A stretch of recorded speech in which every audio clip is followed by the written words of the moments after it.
This is MRN Outloud on MRN.com, presented by Bloomin' Mondays at Outback Steakhouse. And also brought to you by Hercules Tires. Ride on our strength.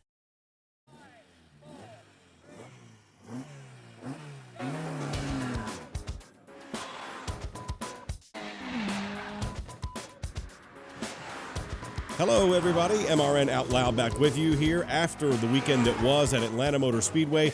The new package is here, but not the full package. We're heading to Las Vegas. We'll get the full Monty of the package. We had Kyle Busch set a record in the Truck Series, the all-time winningest driver there, and people were upset. Kevin Harvick gets a fourth-place finish. That means if you're listening on a Monday, it is Bloomin' Monday at Outback Steakhouse. Go by and tell them, hey, Kevin Harvick did it. I want my free Bloomin' Onion. I'm Woody Kane. That's Joey Meyer. What do you think? I think I get to play with my Joey. Yes, you do. And if you're just listening to us, you won't have to see me play with my Joey. Yeah, that's probably a good thing. So Joey's happy. Little Joey's happy. Kevin Harvick, Stuart Haas had really good days. Sat on the pole with Eric Amarola, his second pole in a number of years. Showed a lot of speed with the new package. And I don't like saying it's the full package versus the different package because we have three different scenarios referencing this package or configuration of cars, if you will. You know, we have what we saw at Atlanta.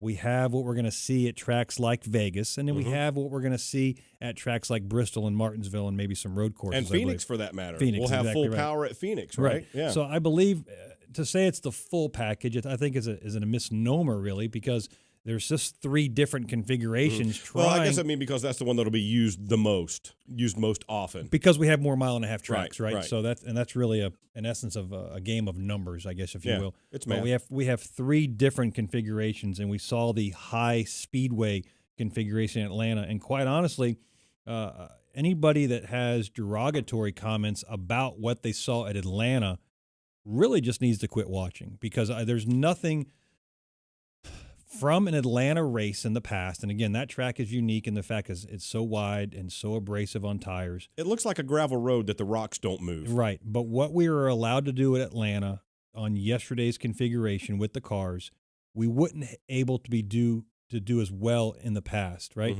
The restarts wouldn't last as long. Stay bunched together as long. In the past, a restart, in my opinion, would last 2 or 3 laps till everybody got in their line, and then there were minimal issues or minimal abilities to pass. Yesterday, we saw that pack was much tighter for much longer, and then even after we got spread out, cars were still able to maneuver around the track. The Kyle Larsons, the Kyle Busches were rim riding. Could drive up through traffic. And they could still pass with having a better car. Especially the lead. Yeah, a better car was able to pass a slower car in the lead draft. And that's something we haven't seen in the past. So right now, if you were upset at Atlanta for that configuration, and I don't know what else you want. Well, it's like we've said many times before. Some people are just going to gripe no matter what the package is, no matter what NASCAR does. And there, you saw it, I'm sure. There were hot takes 20 laps in. Oh, this is awful. Oh, it's the best thing ever. Well, it's neither. It's somewhere in the middle right now. Yeah, I took a screenshot of something. Again, I love social media, but back in 1993, the old Atlanta track, which was before it was reconfigured. Correct, which is heralded as a better track then. The configuration was better. Dale Jr. and Brad talked about a little bit on social media that it represented a Homestead-style track, the configuration, right? It was almost a circle. That's it. And so in 1993, in the Busch race back then, how many cars on the lead lap with like 20 to go? I don't know, but let me take a guess. I'll say 8. 6. 6 in 1993. And that's really when we were coming of age. But that was the heyday, right? When everything was perfect. That's my point. Yeah. And we're talking about the mid to early 90s when the racing was great and fantastic. You guys had Robert Presley and Mark Martin and Ward Burton were in the Busch car back then. 6 cars on the lead lap. Yeah. So we had a lot of racing yesterday, a lot of places to look, whether you're racing for the lead at the end with Truex running down Brad Keselowski and unable to do it and mad at lap traffic. But really, the battles between Harvick and Larson were fantastic mid-race. And they weren't on the same line. Harvick was able to run the bottom of 1 and 2. Larson is against the wall like he normally is. And again, the car is just allowed. Are they different? Yeah, they're different.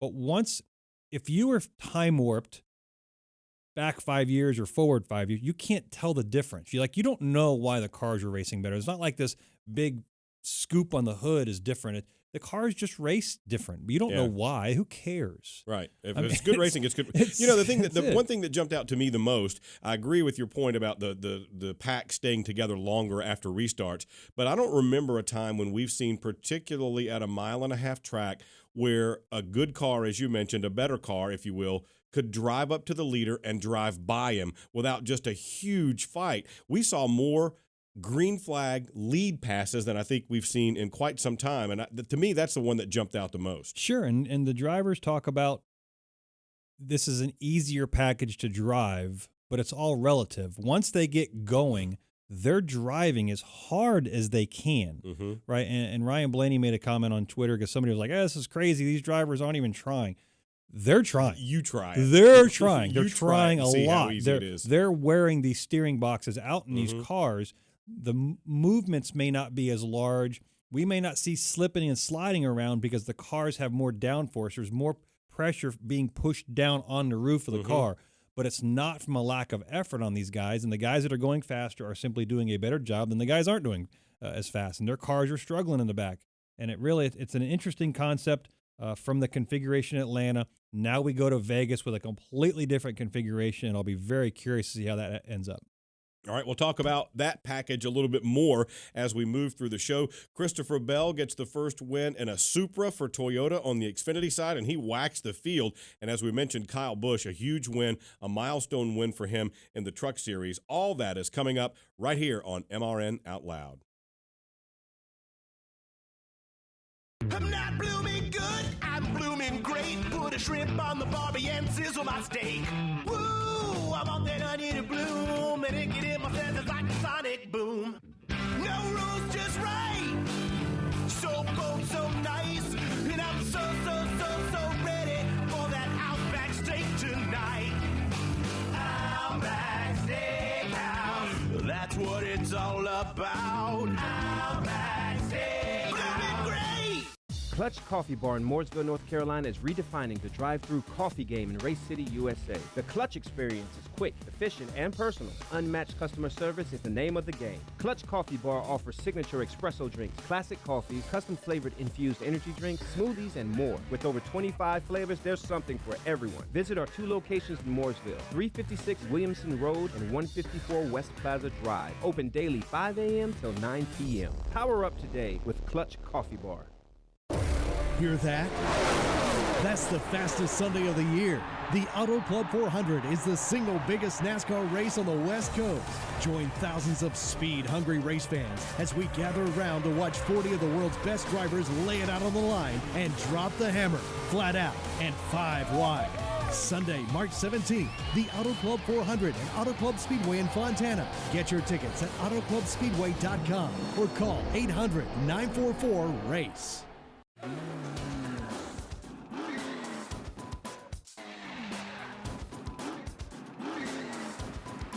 MRN Out Loud back with you after the weekend that was at Atlanta Motor Speedway. Another triple header coming up at Las Vegas Motor Speedway this weekend. MRN will have the truck race. The Strat 200 comes your way at 8:30 Eastern Time Friday night right here on the Motor Racing Network.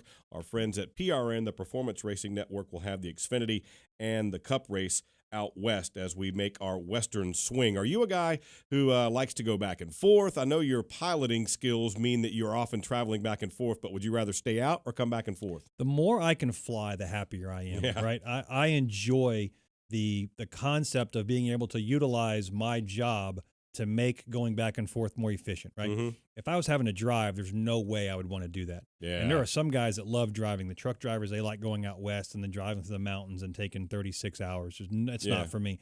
But I enjoy being able to leave on a Thursday afternoon. Like this week, we're leaving at 2 p.m. Mm-hmm. We'll take 45 or close to 50 guys out to Vegas and be out there in a little over 4.5 hours. And then Sunday night after the race, being able to pile up those same guys and get them home in 3.5, close to 4 hours flight Quicker home. coming home. Yeah, and I love that. Again, I like being able to do that. Flying has afforded me some great opportunities to travel back and forth. So the more I can fly, I just feel more productive. Well, let me ask you this then. We ask drivers all the time if they like night races or day races better. Do you like to fly at night or in the day more? given the choice, I would rather fly through the night and come to the sunset than fly in the afternoon and go to the sunset. Or I'd rather have a sunrise as I'm flying than the sunset. Because why? Because it's in your face more, or what? No, I just like to start the day. I enjoy seeing the beginning of the day. Just from a body clock perspective. Well, and it's just pretty. It's beautiful to be able to come home eastbound, and we all talk. The guys out front can always talk about the moon coming up, and you start seeing it, and I enjoy that portion of it. And then the sun comes up, and I just enjoy the beginning of the day more than the end. Cool deal. We mentioned a big milestone win for Kyle Busch. Let's hear what he had to say after getting that Truck Series victory. Let's talk a little bit more about that. But here's Kyle Busch, victory lane after the truck win. Yeah, it was certainly a big deal for me, a big deal for our team. Rudy and these guys, they prepare some awesome trucks, as do Hillman and Marcus. So certainly it's a lot of fun to be able to come out here and race with my own team and to have Cessna as well as Toyota and TRD support everybody that gets us to the track, and to be able to go chase after records. That's not what we're here to do. We're just here to go out there and compete and win and do what we can. And obviously everything that's tallied up over the years is getting us to this point. So, we just continue to strive to do our best. And today it was really, really good. Truck was awesome. It was flying out there, so felt really good and nice to be able to get it in the first start and to hopefully be able to go, 5 for 5 this year. That's what your ultimate goal is, but we'll see what all we can get done.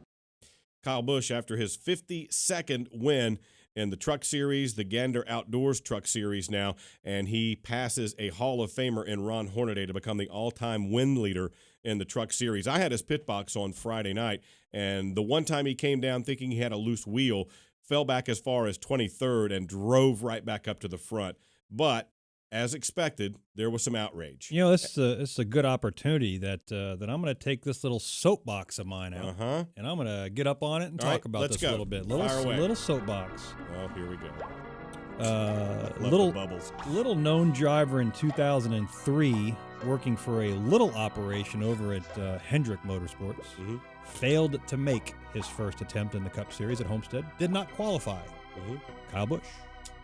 Wow. The following year, entered some more races, made some, didn't make some, failed to qualify for 3 races, right?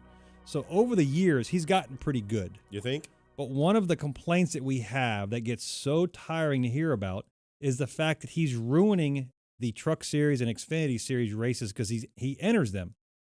Ironically enough, when another big-time Cup driver, i.e. Kevin Harvick, Brad Keselowski, Kyle Larson, or some other guy from Kannapolis, North Carolina, what's his name? Dale Jr. Dale Jr.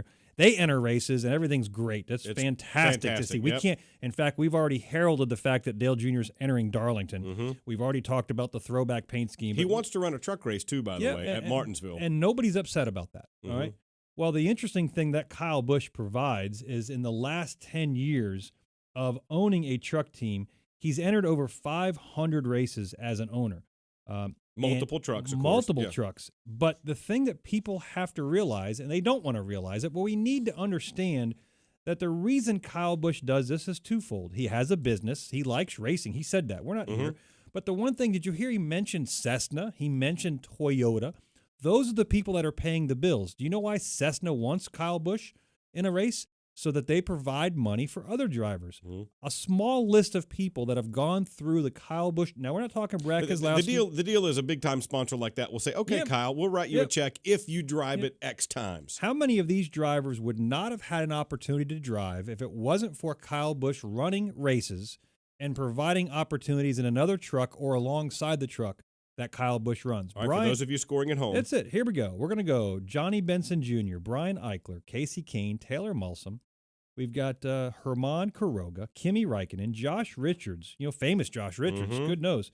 We've got Drew Herring, Jason Leffler, David Mayhew, Brian Scott, Scott Bloomquist, Joey Coulter, Chad Hackenbrack, Eric Jones, Bubba Wallace. We've got Christopher Bell, Justin Boston, I may be repeating myself, William Byron, Greg Galding, Daniel Suarez, Matt Tifft, Harrison Burton. I'm done naming them. There's more here on the list. Todd Gilliland now. Cody Coughlin. My point is, without Kyle Busch running his business and providing money for these other lower name drivers that don't have the money associated with their names yet, that's what he does. He's providing an opportunity, and the sport keeps restricting his ability. He's already said, If he's not allowed to race, he goes out of business. He pulls the plug. He's pulling the plug. So realistically, what are we doing here? We're reducing the opportunities for these younger kids that we clamor about the series, giving them an opportunity. Do we really care if we give Johnny Sauter another opportunity to win a race? We're giving new kids the opportunity to run these races. Who might not otherwise get it. And that's what we deal with at the 5 races. You have now the same motor that Kyle Busch runs. They're all running the Ilmores now. engines. Yeah. You have the same technology through Toyota, so he's got more than one truck that comes out of KBM. You've got the Chevrolet teams out of GMS and ThorSport, and the Ford team. So you have 3 different manufacturers that are providing excellent equipment. He's just that good right now. So if you're willing to not say that he's that good, you're missing out on an opportunity to watch one of the greatest drivers. Kevin Harvick mentioned Jimmy Johnson was one of the greatest drivers. Kyle Busch will go down as one of the greatest drivers. He certainly will. He's 5 races away from tying a total wins record made by Richard Petty with 200 wins, even at the top 3 national series level. So we're 5 races away from him reaching the 200 point. Stop and relish the fact that you're watching somebody that's that good. I don't care if you like him as a person, but if you're watching racing on TV, enjoy what you're seeing. And that's simply to watch him come from the back of the pack when he thought he had the loose wheel to drive to the front.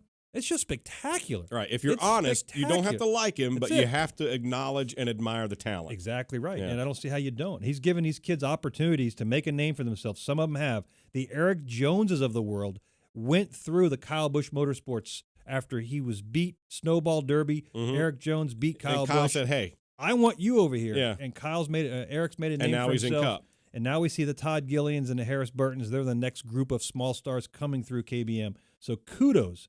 Congratulations to Kyle Busch on doing 52 wins, but more so for providing the opportunities for the young kids that without Kyle Busch would not be in the series. All right, there you go. That's Joey's Soapbox. I have a roundup coming up in just a little bit. We need to talk a little Xfinity racing as well and look ahead more at the package as we move to Las Vegas. I'm not blooming good, I'm blooming great. Put a shrimp on the barbie and sizzle my steak. Woo, I want that onion to bloom, and it get in my senses like a sonic boom. No rules, just right. So bold, so nice, and I'm so ready for that Outback steak tonight. Outback Steakhouse, that's what it's all about. Outback Steakhouse, blooming great. Cameras, but not the click of any camera taking any picture. That's the sound of thousands of Toyota racing fans, one after another getting a shot of their car. Whether their car belongs to Martin Truex Jr., Kyle Busch, Eric Jones, Denny Hamlin, or Matt DiBenedetto, this is the moment that captures the Camry before it goes on to write NASCAR history and accomplish the completely amazing. Clinching first place at Kentucky Speedway, sweeping Richmond, or shaking off that rookie status with a massive win at Daytona. So, if this sound reminds you of not 1, but 2 championships, you're family now. 2018 was a great season for the Toyota Racing family. Better buckle up for 2019. Follow us at toyotaracing.com. Toyota, let's go places. NASCAR is a registered trademark for the National Association for Stock Car Auto Racing, Inc.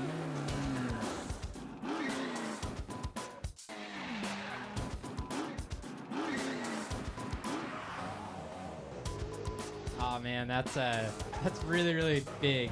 And it all just boils down to the fact that you don't get to be a first-time winner very often. So there's a very good possibility Kyle's going to win one of the next 3. And I beat him to victory lane. So I'm all smiles right now. There you go. Christopher Bell. Christopher Bell punches his playoff ticket, joins Michael Annett on the Xfinity side as guys who will be running for a championship this year. And Joey, he waxed the field. They could not touch him. Very fast in that Toyota Supra, referencing the speedway or super speedways at Atlanta-style track, and that's a glimpse of things to come.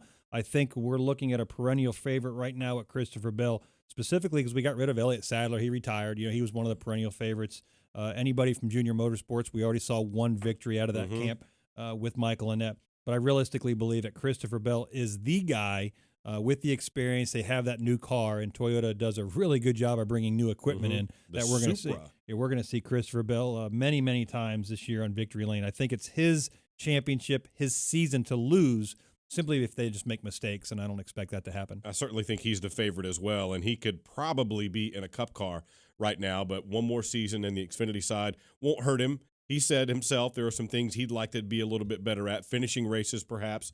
He ran so well last year but didn't win as many as he thought he could or should have, in spite of winning a double handful of races, it seems like. But the Xfinity side moving right along. On the Cup side, we already have Brad Keselowski with his playoff ticket punch based on Atlanta. And then coming out of the Daytona 500, we've got another championship contender all set there as well. So we're moving right along. Is this going to be one of those years where you think we get to more than the 16? I don't think it's ever possible. Not that there's not 16 guys that can win. It's just that the guys that are winning are just really good, and they're hard to beat.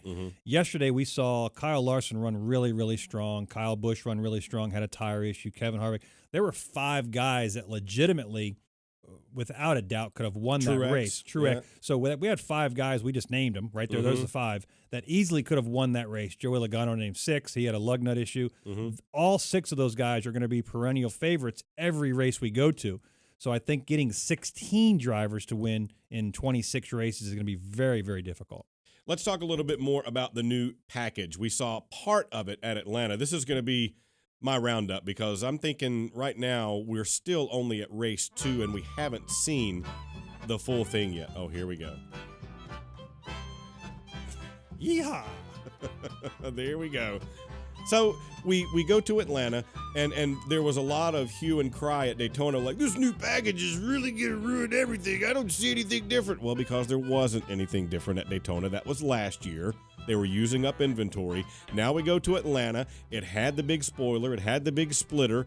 It did not have the air ducts on the front that will blow air out of the wheel wells in the front, making a bigger bubble around the cars. Because at Atlanta, they used more brakes. They wanted that air to blow on the brakes to keep them from coming apart. We go to Vegas where we have tested, and we'll see that package, which I expect to perform similarly to what we saw the Xfinity cars do the past couple of years at Indianapolis Motor Speedway. A bigger air bubble means the guys can get up closer, hopefully make a run and make a pass. We'll see more about it then. However, that will still be lower horsepower at Las Vegas, around the 450 horsepower range versus, or rather 550 versus the 750 we traditionally see. Then we'll go to Phoenix the following week. We'll have everything there, but with more horsepower because it's considered a short track, 750 back. Then we go to California, Auto Club Speedway, a different package as well there. There's different combinations, and we haven't seen all of that yet. We haven't seen all the different types of tracks yet. So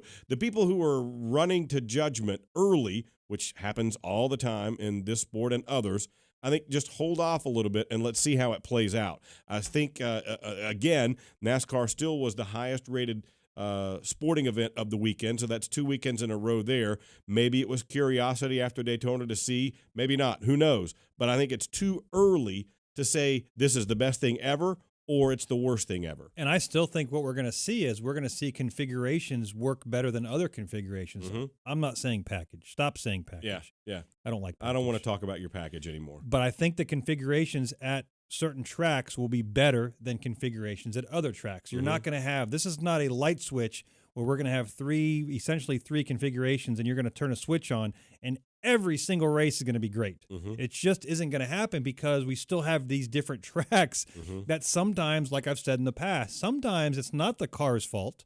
It's not the driver's fault. It's the asphalt. And certain tracks that are asphalt driven don't make good racing. Okay, that's just a fact of the matter. It doesn't matter if repave, for example. A repave, exactly, or a configuration of the track, very long straightaways, very sharp corners, i.e. Indy and Pocono. That racing is very difficult when you try to run a 3,400-pound race car around these. And make it turn. It doesn't matter what configuration you use. It's simply sometimes the track just doesn't – it's still good racing, but it's the difference between good racing and great racing, like we're going to see, for instance, at Atlanta. We're going to see at California. Those two come to mind right away. I'm really excited about this configuration at a place like Bristol, Phoenix, Martinsville, where they're big, big motors and a crap ton of damn downforce. Yeah, that's going to be something. It's just going to be because we've never seen anything like that. You can expect at Bristol to have well under 15-second laps. 1470. Some guys are talking 1460s. That'll be insane. At a half-mile track with a 3,400-pound race car. So absolutely, we can't rush to judgment, but at the same time, we can't use one race to say it's bad or good as well. Right. There was a comment from Roger Penske in the media center after the Atlanta race, and he said, I'll give it a solid B. Meaning that he said, I don't think anybody gets an A on their first exam. But he said it's a step in the right direction. It's moving toward what we as owners and teams wanted to see. As you mentioned earlier, guys could make moves. It wasn't quite as, at least from the eye test, such a thing where whoever got out front got clean air on the nose was gone and you couldn't touch them. That didn't happen. Yeah, one of the unheralded things we haven't even discussed, and you don't even hear about it, is we're also using these motors, these engines on the restrictor plate side. We're using them more.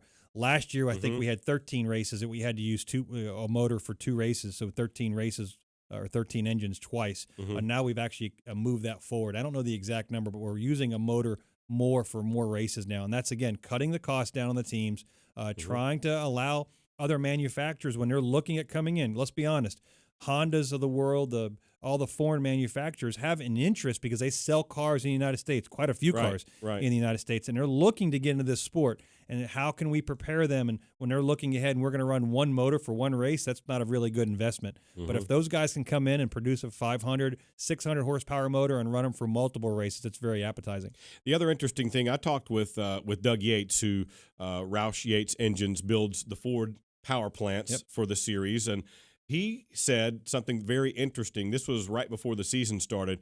He said, the difference is, yes, we're going to have tapered spacers to cut down the horsepower at some of the tracks. It's a little bit different than the plate. But he said the interesting thing is it means more on throttle time. The guys will have the engines, the pedal matted to the floor much more often, whereas in years past you would go hard and lift, go hard and lift. Now with much more on throttle time, it's going to be more stressful on the motors over a period of time. So they had to reevaluate the durability and make sure that they're going to have everything last as they should. Keselowski mentioned it in Victory Lane. He even spoke directly to Doug Yates and said, hey, it held together. We're in Victory Lane, so I guess everything worked out okay. But that's something to keep an eye on as we go forward through the season. Yeah, those guys have their hands full trying to keep a motor at 9,000 RPMs. And like you're saying, at that range, we had tracks say at Michigan, where you were at the RPM range that was very stressful on engine for a very long time, and now we have more tracks just like that. Yeah, we'll see a lot more of that. All right, let's look ahead more specifically at Las Vegas when we come back. I'm not blooming good, I'm blooming great. Put a shrimp on the barbie and sizzle my steak. Woo, I'm on that onion to bloom, and it get in my feathers like a sonic boom. No rules, just right. So bold, so nice, and I'm so ready for that Outback steak tonight. Outback Steakhouse, that's what it's all about. Outback Steakhouse, blooming great. Whatever you drive, wherever you go, Hercules Tires will get you there, whether you're running on dirt or running a job. Our dependable, high-quality tires are the perfect fit for your needs. For unmatched value, selection, and warranty with industry-leading road hazard protection, there's only one choice, Hercules Tires. To learn more, visit HerculesTire.com or call 800-677-9535. Hercules Tires, ride on our strength. ISM Raceway got some major upgrades. NASCAR fans, come and see what all the buzz. You have a racetrack that's created an unbelievable challenge for in this restart. Bumping. Harvick has to check up. He catches the 38. The 38 spins. And cheering is about. Kyle Busch is going to win in the desert. Mark your calendar for the Ticket Guardian 500, March 8 through 10. Get the best remaining tickets now at ismraceway.com.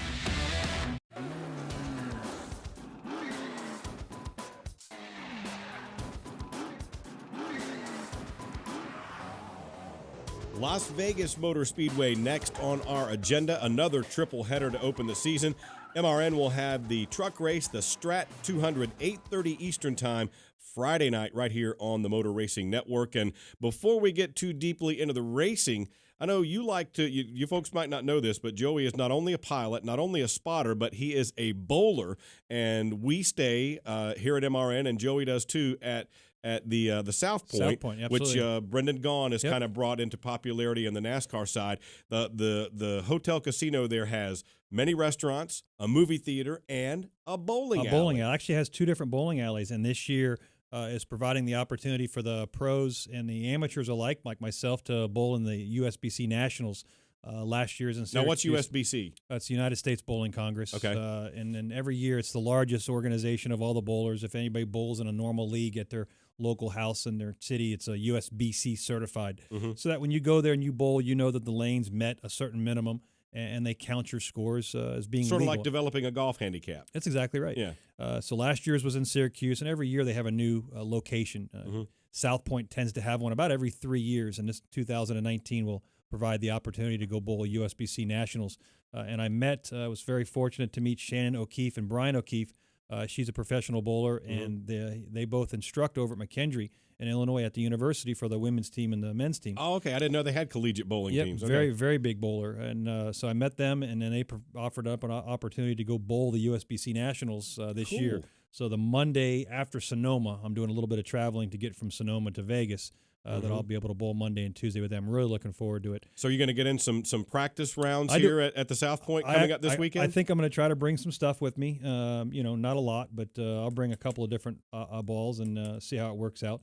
One of the gentlemen that I associate with from Storm Bowling, Jim Callahan, is based in Las Vegas, right there. So he ends up coming out, and we'll do some videos and talk about it and try to get better. That'd be cool. Yeah. We need to show a clip of that out here. I don't know if anybody wants to see me bowl. We need to see that, absolutely. But he helped me, actually. The last time I was there, we did some drills, and then it was. Now, what is a bowling drill?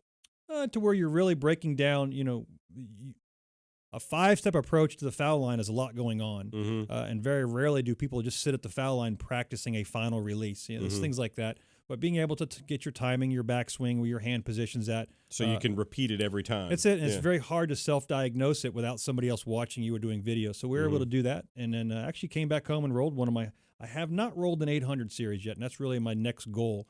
I've obviously been fortunate enough to roll some 300s. But I did come back – A perfect game, yeah. A perfect game, and then was able to come back and actually roll a 788, which was a really nice score. That's your best? It was second highest. I've rolled in 792 before. Wow. But a 788 was after Jim Callahan worked on me. And every time I go out, I just try to get a little bit better. All right, one last thing on this bowling thing before we get back to the racing out in Las Vegas. All the bowling lanes look the same, are they? They look the same, but no. The treatment, sort of like all the mile and a halves aren't the same. Yeah, they're not the same. They have asphalt on them, and that's about the only thing they coordinate. But a bowling alley has the oil machine, very technologically advanced machine, lays certain strips of oil down in different patterns. And if you're able to watch bowling on Fox, which they're doing a tremendous job this year doing pro bowling on TV, will actually show you the oil pattern because they color it. There is an oil pattern. Oil pattern, yes, sir. And does that affect how the ball moves? 1,000%. Wow. It changes what ball you roll, how you attack the lane. Like you have different golf balls? Golf clubs, wow. Yep, so it affects how the ball rolls, where you actually play the lane, the type of ball you're using, how you throw it, the speed, how much you get out of the ball, whether you stay behind it. There's a lot of gut goes into bowling, but when you watch it on TV now, because Fox has taken everything they've done for football and racing, they've actually applied it to the bowling side. So you have so many statistical trackers. When that guy rolls the ball, you're looking at speed and revolution and where it's throwing and how accurate they are. They do a good job if you haven't watched it yet. Technology is ruling our lives, isn't it? All right, let's talk about Las Vegas. You were there for the test. There were, I think, 14 or so? Yeah, 14 we had 15, to 16? 16 cars. Plus, we had like 4. It was interesting because it was one of the first tests we ever went to.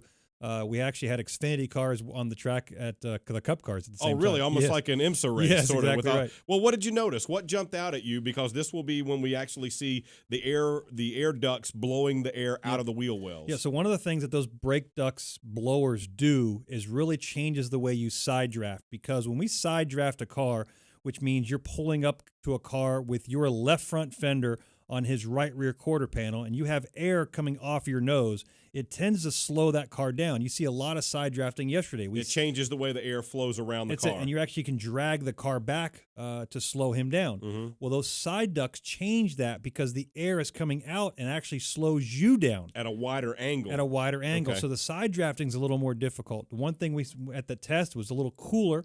The bottom lane was more predominant. And anytime the bottom lane is predominant, unlike Atlanta that we saw where the track gets wider, you could go faster around the high lane. So I'm hoping it's a little bit warmer. in Vegas, and the track widens up a little bit. I was stoked after a Thursday's practice for the test session. I came home and I was ranting and raving. Everything was fantastic. These tracks, the configuration was fantastic to watch. It was a fun job to spot. A lot of spotting going on, and I was. What made it super so excited different for you? Because the cars were able to stay around each other, and they were able to pass and get around each other, and they just stayed on top of each other more. It was like a and that's with 14 to 16, not 40. Exactly right. Yeah. Now, with that being said, the teams went back on Friday morning, and it changed the whole thing because they were trimming things out. Now the bottom lane became more dominant, and I got kind of discouraged. But I believe with 40 cars on the track, 35-plus cars on the track, and the temperatures being a little bit warmer, the track will widen out, and that's what's going to be key. You can have a faster car, but if he simply doesn't have a lane to get by you, then there's no passing. Okay. And so we need the track to widen out, and that's what I was talking about. We can't even judge the second configuration. If Vegas doesn't show a promise, it's not the configuration's fault. Sometimes the tracks need to widen out. That's still relatively new asphalt. Exactly, and Mother Nature plays a part of it because if it's colder, then the track doesn't take as much rubber. That means the bottom lane's always going to be faster. Well, if the bottom lane's faster, as a driver, I'm not going to move to the middle lane even if I wanted to. It's not faster. It doesn't make any sense. So that's what we need to see. We need to see the corners widen out, and we started seeing that in the second day a little more, specifically down in turns 3 and 4, and we hope we can see that again. Now, let me ask you this along those lines. I heard Kevin Harvick suggest for a long time Atlanta, the preferred lane on a restart was the bottom. Yep. And it was still relatively such this past weekend, but the higher lane was able to hang in there a little bit more. Harvick suggested maybe we look at putting whatever you want to call the sticky substance that we've used from time to time at different tracks in a different lane. Is that something that you think would be beneficial at some of these tracks? We see it already at Bristol. With this package, I mean. Configuration. Yeah, configuration. Yeah, sorry. We see the spray being used, VH1, VHT, whatever it's called, at that's Bristol. A network. Yeah. I think they tried it at Loud, and they've tried it maybe Martinsville. At some point in time, we simply just can't create an environment that it's going to be, we automatically know it's going to be conducive. If you add traction sealer to one groove, you've automatically made that groove better. At least for a little while. Yeah, and that's where you're, I thought the restarts yesterday, even though the bottom lane was more predominant, it should be. It wasn't as dominant. No, though. but the leader should have an advantage, right? That's why he's the leader. He's the leader. He should have the advantage on restarts. That's why he gets to pick. He gets to pick, exactly right. So he has the advantage. The bottom lane had the advantage, and that's just the end of it. Yeah. All right. Well, we're going to see what happens at Las Vegas Motor Speedway. If you're checking this out on a Monday or a Tuesday, don't forget NASCAR Live coming your way 7 o'clock Eastern Time every Tuesday night with Mike Bagley. We will have the truck race of the triple header at Las Vegas. That is the Strat 200. Comes your way at 8:30 Eastern Time Friday night right here on the Motor Racing Network. Our friends at the Performance Racing Network will have the Xfinity race on Saturday and the Cup race on Sunday. The following week we'll be at Phoenix ISM Raceway now with the new configuration there, and that'll be a whole nother can of worms that we'll talk about next week. Don't forget Bloomin' Monday. I'm Woody. He's Joey. We'll see you right back here for MRN Out Loud next week.